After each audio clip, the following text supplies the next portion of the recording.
నమస్తే, నేను ఎగ్జిమ్ మిత్ర, ఎగుమతుల విషయంలో మీ నేస్తాన్ని. ఇప్పుడు మనం ఈ సిరీస్లో రెండవ దశకి వచ్చాము. అదేంటంటే బ్యాంక్ ఖాతాను తెరవడం.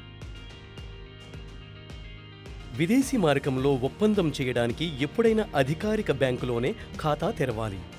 ఇది అధికార డీలర్ వర్గం ఒక క్రింది జాబితా చేయబడిన ఏదైనా బ్యాంక్ కావచ్చు. ఇది విదేశీ పార్టీలతో లావాదేవీలకు మద్దతు ఇవ్వడానికి మరియు ప్రక్రియ చేయడానికి అర్హత కలిగి ఉంటుంది. మీ జీవితాన్ని సులభతరం చేసేటువంటి జాబితా ఆన్లైన్లో ఈ లింకులో అందుబాటులో ఉంది. మీరు ఖాతా తెరవడం కోసం బ్యాంకును నిర్ణయించుకున్న తరువాత మీరు ఆ బ్యాంక్ వెబ్సైట్లో స్టార్టప్ లేదా ఎంఎస్ఎంఈ వ్యాపార ఖాతా కోసం ఆన్లైన్లో లేదా నేరుగా దరఖాస్తు చేసుకోవచ్చు. బ్యాంక్ వెబ్సైట్లో లేదా ఏదైనా శాఖలలో అవసరమైన కేవైసీ పత్రాలను సమర్పించడం ద్వారా ఈ అప్లికేషన్ చేయవచ్చు. ఖాతా తెరవడానికి కేవైసీని సమర్పించడం తప్పనిసరి.